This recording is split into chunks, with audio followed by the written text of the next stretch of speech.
तो साहिब कहते ने झूठे झूठा मुख वसै नित नित होए खुआर।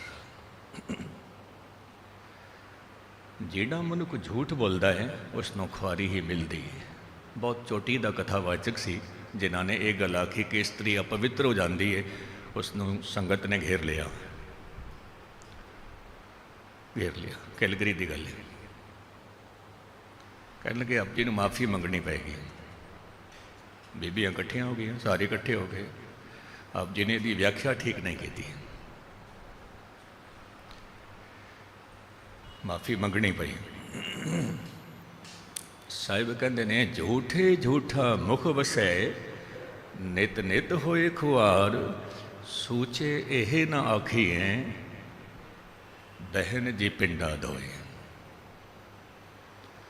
ਆਪ ਜੀ ਨੇ ਹੱਥ ਧੋ ਲਏ, ਆਪ ਜੀ ਨੇ ਪੈਰ ਧੋ ਲਏ, ਆਪ ਜੀ ਨੇ ਚੁੱਲੀਆਂ ਭਰ ਲਈਆਂ।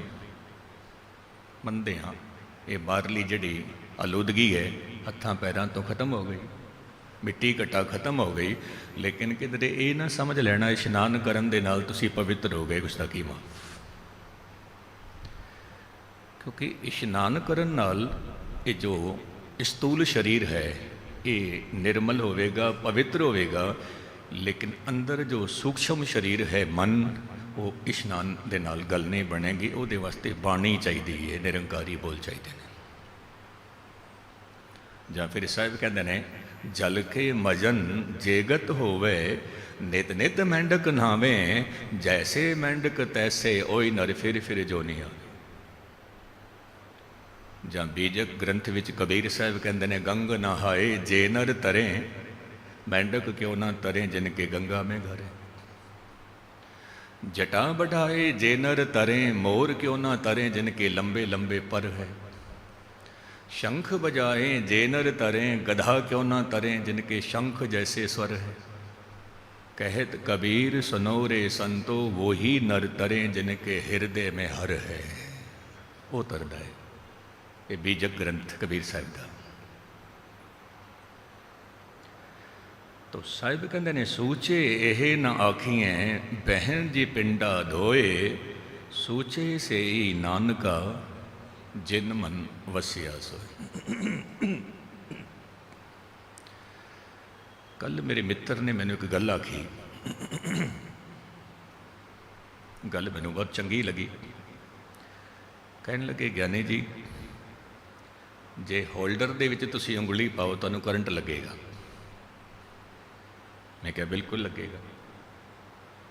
और जदों तक तुहानू करंट नहीं लग्या तो समझ लेना तुसी उसनू टच नहीं किया। करीब जरूर हो लेकिन टच नहीं किया, तुहानू करंट नहीं लगेगा। गल नू समझण दी कोशिश करना। कहने लगे असीं इतना कीर्तन सुनते हाँ, इतनी कथा सुनते हाँ, इतना सिमरन करते हैं, सानू कदे करंट नहीं लग्या। कहते हैं सिमरन दा बंदगी दा रंग नहीं चढ़िया। कारण की है जे रंग आप जी नू चढ़ गया तो मुबारक है। जे नाम दा करंट आप जी नू लग्या है तो समझ लो आप जी अभेद हो गए हो, एकमिक हो गए हो। जे करंट नहीं लग्या, गल नहीं बनी तो बैठे भावें असी गुरु दे कोल हाँ पर मिलन नहीं होया। इत्थे एक छोटा जिहा उदाहरण आप जी दे मैं सामने रखा, गल पकड़ विच आ जाए। एक संत महापुरुष नूं ओहदा सेवक कहंदा महाराज 10 साल हो गए ने गल बनी नहीं हाले। असी भी कहंदे ने गल बनी नहीं, 40 साल हो गए ने उत्थे दे उत्थे ही खड़े हैं, असी भी कह देने। और जदों साडे बच्चे सानू वेखदे ने, साडे बच्चे सानू वेखदे ने, मैं ये तारीफ नहीं कर रहा, मैं सैसकाटून गुरुद्वारे में गल दसी सी। मैं कि सेठी साहब की छोटी जी बच्ची है, उन्होंने पुछ के वेखो कितना उन्होंने धार्मिक दुनिया का ज्ञान है। मैंने कहने लगे ज्ञानी जी थोड़ा जिहा इन्हां दे बाबत दसो सानू। कहंदे ने फल नूं वेख के बीज की परख होंदी है, फल नूं देख के। ते वो कहंदा संत जी 10 साल हो गए ने गल नहीं बनी। ਜਦੋਂ 40 ਸਾਲ ਸਾਨੂੰ ਹੋ ਗਏ ਨੇ, ਗੱਲ ਨਹੀਂ ਬਣੀ, ਤੇ ਸਾਨੂੰ ਵੇਖ ਕੇ ਸਾਡੇ ਬੱਚੇ ਕੀ ਕਹਿੰਦੇ ਨੇ? ਸਾਡੇ ਬੱਚੇ ਕਹਿੰਦੇ ਨੇ ਤੁਹਾਨੂੰ 40 ਸਾਲ ਹੋ ਗਏ, ਤੁਹਾਨੂੰ ਨਹੀਂ ਮਿਲਿਆ ਕੁਝ ਵੀ, ਤੁਹਾਡੀ ਉਹੀ ਬੋਲੀ, ਉਹੀ ਬਾਣੀ, ਉਹੀ ਹੰਕਾਰ, ਉਹੀ ਗੁੱਸਾ, ਉਹੀ ਕ੍ਰੋਧ, ਇਹ ਸਭ ਕੁਝ ਵੇਖ ਕੇ ਸਾਡੇ ਬੱਚੇ ਨਾਸਤਿਕ ਹੋ ਜਾਂਦੇ ਨੇ। ਹਕੀਕਤ ਹੈ, ਨਾਸਤਿਕ ਹੋ ਜਾਂਦੇ ਨੇ। ਨਾਸਤਿਕਤਾ ਨੂੰ ਜਨਮ ਦੇਣ ਵਾਲਾ ਹੋਰ ਕੋਈ ਵੀ ਨਹੀਂ ਹੈ, ਅਸੀਂ ਹਾਂ। ਜੇ ਕਿਧਰੇ ਸਾਡਾ ਜੀਵਨ ਵਾਕਈ ਚੰਗਾ ਹੈ, ਪਿਆਰਾ ਹੈ, ਸਾਡੇ ਬੱਚੇ ਦੇਖਣਗੇ, ਆਪ ਜੀ ਦੇ ਬੱਚੇ ਦੇਖਣਗੇ ਮੇਰੀ ਮਾਂ ਦਾ ਜੀਵਨ ਕੈਸਾ ਹੈ, ਮੇਰੀ ਮਾਂ ਦੇ ਕੋਲ ਕਿਤਨੀ ਨਿਮਰਤਾ ਹੈ, ਮੇਰੀ ਮਾਂ ਕਿਤਨੀ ਸ਼ਾਂਤ ਹੈ, ਖਾਮੋਸ਼ ਹੈ। ਬੱਚੇ ਦੇਖਦੇ ਨੇ, ਬੱਚੇ ਕਾਪੀ ਕਰਦੇ ਨੇ। तो मूल आप जी हो अपने बच्चों के। जे बच्चे आप जी दे धार्मिक दुनिया विच नहीं आ रहे हैं तो गुस्ताखी माफ़, किते ना किते थोड़े विच खामी है। कह देना मैनू गुस्ताखी माफ़। इत्थे मैं छोटी जी गल होर कह देवां। एक मैनू प्रेमी कहंदा, ज्ञानी जी अरदास करो मेरा बच्चा केस रख लवे। अरदास करो, सिख परिवार अरदास करो। मैं उसनों कहा अरदास नहीं करांगा, नहीं करांगा। कहने लगे कुछ केसां के बाबत समझाओ। मैं क्या गुस्ताखी माफ़, मैं एक टॉपिक की विचार ही नहीं करांगा। कहने लगे क्यों? मैं क्या ये बच्चा आप जी दा? कहने लगे हाँ। मैं कहता हूँ कदे अपने आप को देखिया तू दाढ़ी भी मुन्नी तो केस भी मुन्ने हुए हैं, तो पुत्र की अरदास किवें करा सकता है? पहला सानू संभाल करनी पैगी। मुक्तसर में अर्ज करा, वो फकीर वो संत कहता है जे 10 साल हो गए ने, ये विच मेरी गलती है, तेरी गलती नहीं, तेरी गलती नहीं है। तो एक कम कर, ये डिब्बिया है लोहो दी, ये विच पारस पिया है, ये अपने घर ले जा। ते तेरे को जितना भी लोहा होवे सोना बना ले, तेरी गरीबी तो घट दूर हो जाएगी। ध्यान दे, जिसनों असी बीज कहते हैं ये बीज है। कदे आप जी ने गौर मुताला किया होवे ते बीज वो बीज नहीं होंदा, उहदे अंदर बीज होंदा है, बाहर तो खोल है, आवरण है। ते जदों वो खोल टुटदा है, गलदा है, उदों बीज अंकुरित होंदा है। मनुख भी जदों टुटदा है, हंकार टुटदा है, क्रोध टुटदा है, लोभ टुटदा है, तो अंदर आत्मा अंकुरित होंदी है। इसनों गुरु नानक साहिब महाराज कहते हैं, सूचे से नानका जिन मन वसिया सोए। मन दे विच निरंकारी बोल वस जान, वस जान। हुण इसनूं थोड़ा जिहा होर समझना मैं स्पष्ट कर देवां, गल पकड़ विच आवे। किसी ने कहा, ज्ञानी जी रोज़ रोज़ जपजी साहिब पढ़न की की लोड़ है? एको ही बारी पढ़ लो, एको ही दिन पढ़ लो। रोज़ रोज़ सुखमनी साहिब पढ़न की की लोड़ है? एको ही बारी पढ़ लो। मैं क्या गल तेरी ठीक है, पर रोज़ रोज़ जपजी साहिब इस करके पढ़नी जरूरी है, रोज़ रोज़ पाठ करना इस करके जरूरी है, रोज़ रोज़ सिमरन करना, कथा सुननी, कीर्तन सुनना बहुत जरूरी है। वो इस करके क्योंकि आप जी का जोड़ा मन है, जरूरी नहीं है कि मन के द्वार खुले होण आप जी कथा सुन रहे हो। कदे कदे चोट लगती है, कदे कदे मन के द्वार खुलते हैं और जपजी आप दे अंदर चली जाए, जीवन जपजी बन जाए। ये कदे कदे खुलते हैं मन के द्वार। इस करके रोज़ रोज़ सुनना पैंदा है, रोज़ रोज़ सुनना पैंदा है। अगां चल के साहिब कहते हैं कि ये जो मन है, मन का जिहदे नाल लगाव है, उहदे प्रति कशिश है, पकड़ है। जिस मनुख दे नाल आप जी का प्रेम होवे उसनों वार वार याद कर दिओ, वार वार याद करदे हां। मनुख दे जहन विच, मनुख दे मन विच धन है, धर्म नहीं है। पदार्थ हन, परमात्मा नहीं है। मकान है, जहन विच मंदिर नहीं है। और जिहदे प्रति लगाव ना होवे, मन उस पासे जांदा भी नहीं, नहीं जाता। ਮਨ ਗੁਰੂ ਵਾਲੇ ਪਾਸੇ ਕਿਉਂ ਨਹੀਂ ਜਾਂਦਾ? ਕਿਉਂਕਿ ਮਨ ਦੀ ਪਕੜ ਨਹੀਂ ਹੈ, ਮਨ ਦੇ ਵਿੱਚ ਪਿਆਸ ਨਹੀਂ ਹੈ। ਤਾਂ ਪਿਆਸ ਪੈਦਾ ਹੋ ਜਾਵੇ, ਇਹਦੇ ਵਾਸਤੇ ਵੀ ਸਾਨੂੰ ਸੰਗਤ ਵਿੱਚ ਰੋਜ਼ ਬੈਠਣਾ ਪੈਂਦਾ ਹੈ, ਪਿਆਸ ਲੱਗਣੀ ਸ਼ੁਰੂ ਹੋ ਜਾਏ। ਧੰਨ ਗੁਰੂ ਨਾਨਕ ਸਾਹਿਬ ਮਹਾਰਾਜ ਅਗਾਂਹ ਚੱਲ ਕੇ ਪੌੜੀ ਵਿੱਚ ਕੀ ਕਹਿੰਦੇ ਨੇ ਕਿ ਮਨੁੱਖ ਜੋ ਜੀਵਨ ਜੀ ਰਿਹਾ ਹੈ, ਤੁਰੇ ਪਲਾਣੇ ਪਾਉਣ ਵੇਗ, ਹਰ ਰੰਗੀ ਹਰਮ ਸੰਵਾਰਿਆ।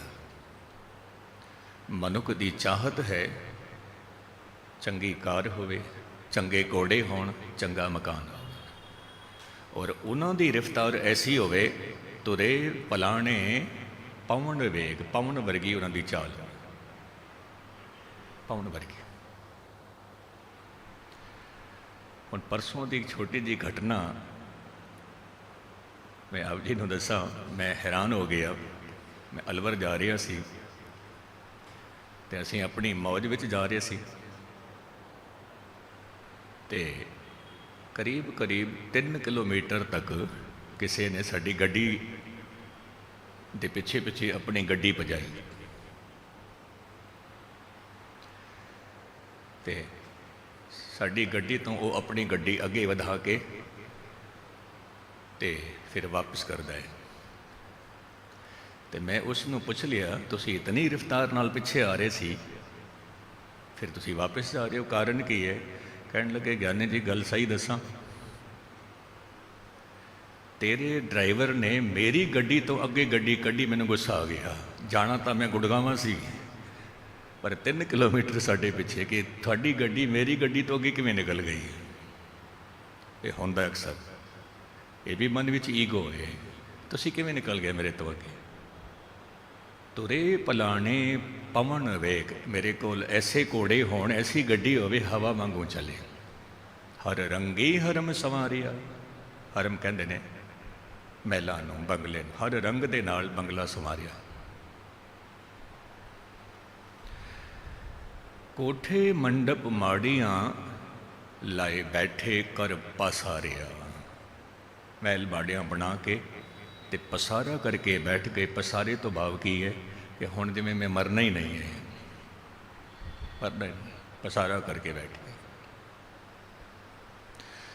ਸ਼ੇਖ ਸ਼ਾਦੀ ਸਾਹਿਬ ਕਹਿੰਦੇ ਸੀ, ਮੁਬਾਰਕ ਹੈ ਆਪ ਜੀ ਦੇ ਕੋਲ 500 ਗਜ ਦਾ ਮਕਾਨ ਹੋਵੇ, 1000 ਗਜ ਦਾ ਮਕਾਨ ਹੋਵੇ, ਆਪ ਜੀ ਦਾ ਪੂਰਾ ਦੇ ਪੂਰਾ ਫਾਰਮ ਹੋਵੇ, ਲੇਕਿਨ ਇੱਕ ਗੱਲ ਚੇਤੇ ਰੱਖਣਾ, ਬੈਠਣ ਵਾਸਤੇ, ਸੌਣ ਵਾਸਤੇ ਕੇਵਲ ਅਤੇ ਕੇਵਲ 3 ਗਜ ਜ਼ਮੀਨ ਚਾਹੀਦੀ ਹੁੰਦੀ, ਇਸ ਤੋਂ ਵੱਧ ਨਹੀਂ। ਆਪ ਜੀ ਆਪਣੇ ਮਹਿਲਾਂ ਵਿੱਚ ਕਿੱਥੇ ਵੀ ਜਾ ਕੇ ਸੋ ਜਾਓ, ਕੇਵਲ ਅਤੇ ਕੇਵਲ 3 ਗਜ ਜ਼ਮੀਨ ਘੇਰੋਗੇ, ਇਸ ਤੋਂ ਵੱਧ ਨਹੀਂ। ਹਕੀਕਤ ਹੈ।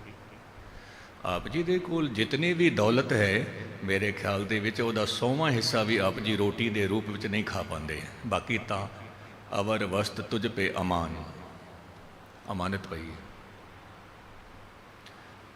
ਏਕ ਵਸਤ ਬੂਝੇ ਤਾਂ ਹੋਵੇ ਪਾਕ, ਬਿਨ ਬੂਝੇ ਤੂੰ ਸਦਾ ਨਾ ਪਾਕ। ਕਹਿੰਦੇ ਨੇ ਜੇ ਤੂੰ ਇੱਕ ਨਿਰੰਕਾਰ ਨੂੰ ਸਮਝ ਲਏਗਾ ਤੇ ਤੂੰ ਪਵਿੱਤਰ ਹੋ ਜਾਏਗਾ, ਔਰ ਨਹੀਂ ਤਾਂ ਤੂੰ ਨਾਪਾਕ ਹੈ। ਤੋ ਸਾਹਿਬ ਕੀ ਕਹਿਣਾ ਚਾਹੁੰਦੇ ਨੇ? ਕਹਿੰਦੇ ਨੇ ਕੋਠੇ ਮੰਡਪ ਮਾੜੀਆਂ ਲਾਏ ਬੈਠੇ ਕਰ ਪਾਸਾਰਿਆ, ਚੀਜ਼ ਕਰਨ ਮਨ ਭਾਵਦੇ। ਅਜੇ ਤਾਂ ਮੇਰਾ ਮਨ ਕਰਦਾ ਪਿਆ ਹੈ ਇਹ ਬਣਾ ਕੇ ਖਾ ਲਈਏ, ਅੱਜ ਤਾਂ ਮਨ ਕਰਦਾ ਪਿਆ ਹੈ ਇਸ ਤਰ੍ਹਾਂ ਦੀ ਗੇਮ ਖੇਡੀਏ, ਮਨ ਕਰਦਾ। ਭਾਈ ਸਾਹਿਬ ਭਾਈ ਵੀਰ ਸਿੰਘ ਜੀ ਇੱਕ ਗੱਲ ਕਹਿੰਦੇ ਸੀ, ਮੈਨੂੰ ਗੱਲ ਚੇਤੇ ਆ ਗਈ। ਕਹਿੰਦੇ ਸੀ ਜਿਵੇਂ ਆਪ ਜੀ ਦਾ ਮਨ ਕਰਦਾ ਹੈ, ਰੋਜ਼ ਰੋਟੀ ਖਾ ਖਾ ਕੇ ਅੱਕ ਗਏ ਹਾਂ, ਅੱਜ ਚਾਵਲ ਬਣਾ ਲਓ। ਚਾਵਲ ਖਾ ਖਾ ਕੇ ਅੱਕ ਗਏ ਹਾਂ, ਅੱਜ ਬਾਹਰੋਂ ਕੁਝ ਮੰਗਾ ਲਓ ਖਾਣ ਵਾਸਤੇ। ਅਤੇ ਕਹਿਣਗੇ ਤੁਸੀਂ ਇੱਕ ਕੰਮ ਹੋਰ ਕਰਿਆ ਕਰੋ, ਧਾਰਮਿਕ ਦੁਨੀਆ ਦੇ ਵਿੱਚ ਜੇ ਕੀਰਤਨ ਸੁਣਦਿਆਂ ਸੁਣਦਿਆਂ ਥੱਕ ਗਏ ਹੋ ਤਾਂ ਕਥਾ ਸੁਣ ਲਓ। ਜੇ ਕਥਾ ਸੁਣਦਿਆਂ ਸੁਣਦਿਆਂ ਥੱਕ ਗਏ ਹੋ ਤਾਂ ਗੁਰੂ ਦਾ ਪਾਠ ਕਰ ਲਓ। ਜੇ ਪਾਠ ਕਰਦੇ ਕਰਦੇ ਥੱਕ ਗਏ ਹੋ ਤਾਂ ਫਿਰ ਸਿਮਰਨ ਕਰ ਲਓ, ਹੱਥ ਵਿੱਚ ਮਾਲਾ ਫੜ ਲਓ, ਸਿਮਰਨ ਕਰ ਲਓ, ਜੋ ਆਪ ਜੀ ਦਾ ਜੀ ਕਰਦਾ ਹੈ। ਕਿਉਂਕਿ ਕਈ ਪ੍ਰੇਮੀ ਕਹਿ ਦਿੰਦੇ ਨੇ ਸਾਨੂੰ ਕਥਾ ਚੰਗੀ ਲੱਗਦੀ, ਕਈ ਕਹਿੰਦੇ ਨੇ ਕੀਰਤਨ ਚੰਗਾ ਲੱਗਦਾ ਹੈ, ਕਈ ਕਹਿੰਦੇ ਨੇ ਸਿਮਰਨ ਚੰਗਾ ਲੱਗਦਾ ਹੈ, ਕਈ ਕਹਿੰਦੇ ਨੇ ਪਾਠ ਕਰਨਾ ਚੰਗਾ ਲੱਗਦਾ ਹੈ। ਬਹੁਤ ਚੰਗੀ ਗੱਲ ਹੈ, ਗੱਲ ਇੱਕੋ ਹੀ ਹੈ। ये भोजन देना है आत्मा नूं। चीज करन मन भाम दे, हर बुझन नाही हारिया। कहते ने जे हरी नाल मुलाकात नहीं होए तो समझ लेना जीवन की बाजी हार के जा रहा। कहत कबीर जीत के हार, बहुबिद कहो पुकार पुकार। आप जी जीवन की बाजी जित के जा रहे हो या हार के जा रहे हो, गुस्ताखी माफ खुद नूं पुछ लेना तुसीं। बाकी जे मैं इस तरह अर्ज करा तो बहुतियां दी बाजी तो जिहड़े ने हार के ही जा रहे हैं, हार के ही जा रहे। क्योंकि संत अगस्तीन होया वो एक गल कहंदा सी, हर एक दी सवेर इक्को वर्गी, शाम वखरी वखरी। सवेर इक्को वर्गी है, शाम वखरी वखरी है। हुण शाम वखरी वखरी किवें कि सवेर हो रही है, सारे दे सारे जगदे पए ने, उठदे पए ने, बिस्तर छड्डदे पए ने, सारियां दी सवेर इक्को वर्गी है। हुण शाम वखरी इस करके कि कोई तां संगत विच बैठा है, कोई महफिल विच बैठा है, कोई सिनेमा घर विच बैठा है, कोई पार्क विच बैठा है, और गुस्ताखी माफ कोई शराब खाने विच बैठा हुआ है। शाम वखरी वखरी हो गई सारियां, सवेर इक्को वर्गी है, शाम वखरी वखरी। जन्म सारियां दा इक्को वर्गा, मौत वखरी वखरी है, मौत वखरी वखरी। क्योंकि आप जी ने क्या तें खटिया, कहाँ गंवाया, चलो सिताब दीवान बुलाया, हर फुरमान दरगे का आया। चलो कबीर साहब ने बड़ी रोचक गल इत्थे कह दी है, बड़ी रोचक। केड़ी रोचक गल कही? कहते ने जदों जमदूत आए कि ये जो फरमान है दरगाह दा, अल्लाह दा, निरंकार दा, तू चल, हर फरमान दरगे का आया। तो ये जीव आत्मा की कहती है, ध्यान दे नाल सुनना। ये जीव आत्मा कहती करो अरदास, मेरी छोटी जी बेनती सुन लो, मैनू एक रात की मोहलत दे दो, एक रात। तो कहते ने ये फरिश्ते पुछते ने, तेनों एक रात की मोहलत दे दईए, तू की करेगा? सिमरन करेगा? कहने लगे नहीं। फिर की करेगा? मित्रों नूं मिलना है? कहने लगे नहीं। कहने लगे चंगा फिर तू 10 भी तो दे।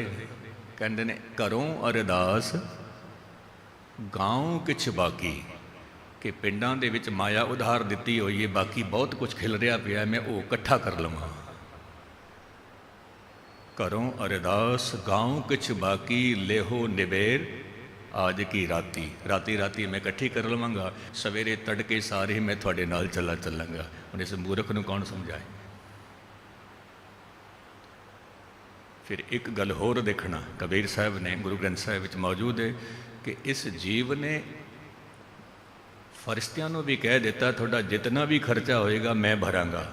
उन्होंने भी रिश्वत देने की कोशिश करता पे, मैं देवांगा, कुछ भी खर्च तुम्हारा सारों, जितना भी थोड़ा खर्चा होएगा मैं देवांगा। तो साहिब कहते ने चीज करन मन भामते, हर बुझन नाही हारिया, कर फरमाई सिखाया, वेख महलत मरण विसारिया। मरण विसारिया। आप जी कई बार कहते हो जिहड़े 7 अजूबे ने दुनिया दे विच, उहदे विच एक 8वां अजूबा भी है।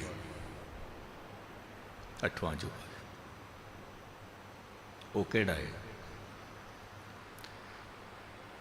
बड़ी कमाल की गल एक फिलासफर ने दसी कि जेड़े 7 अजूबे ने ये तो कहते ने आप जी ने देखे ने, लेकिन 8वां अजूबा ऐसा है कि हर एक मनुख दूजे मनुख नूं मरदे देख रहा है, पर यह भुल जाता है कि मैं भी मरना है। ये अजूबा है, ये अजूबा है। रोज़ देखता पिया है, अज फलाना जा रहा, अज फलाना जा रहा, अज फलाना जा रहा है। जे खुद की गल करिए कहते ने मैं हाले ने छेती थोड़े मरना है। ज्योतिषी ने कहा तेरी 90 साल की उम्र है।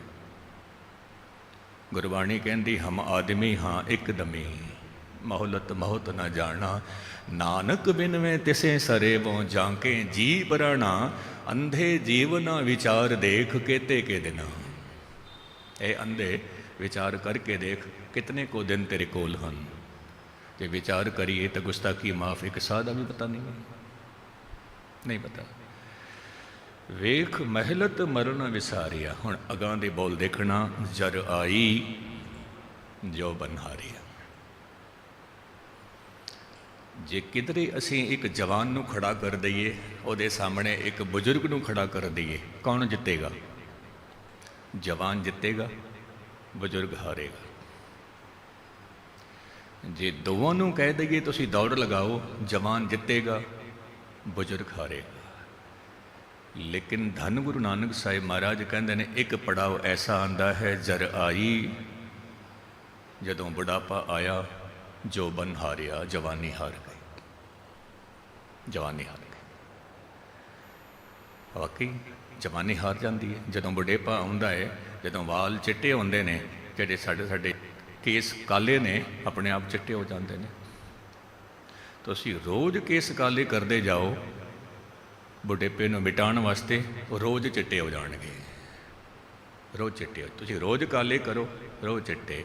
एक बंदा कहता ज्ञानी जी प्यार नहीं बनता गुरु नाल। मैं क्या कित्थे बनेगा, तू रोज़ झगड़ा करदा है गुरु नाल।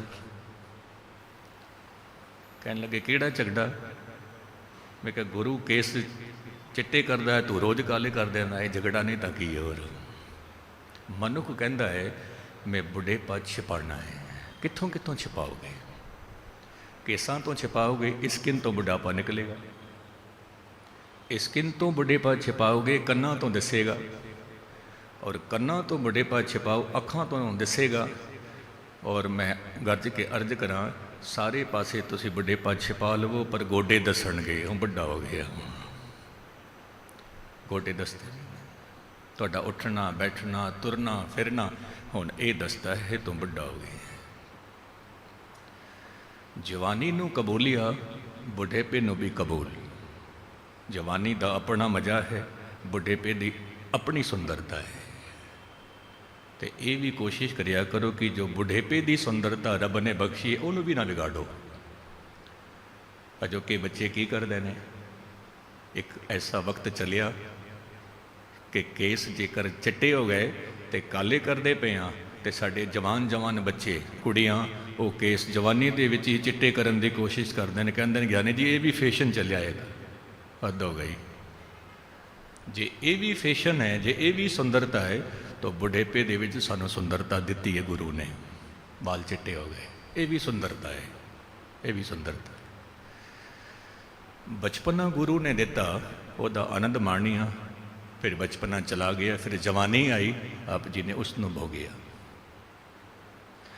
फिर जवानी भी परमात्मा ने वापस ले ली, फिर बुढ़ेपा दिता, फिर बुढ़ेपे की अपनी खूबसूरती, फिर यदा आनंद भोगो। पर आनंद तां मिलेगा जे गुरु नूं चेते रखोगे, गुरु नूं याद रखोगे, तो जीवन की बाजी जित के जाओगे। बहुत बहुत धन्यवाद जो एक मन एक चित होकर आप जी ने गुरु साहिब की कथा श्रवण की। भुलां चुकां दी खिमा।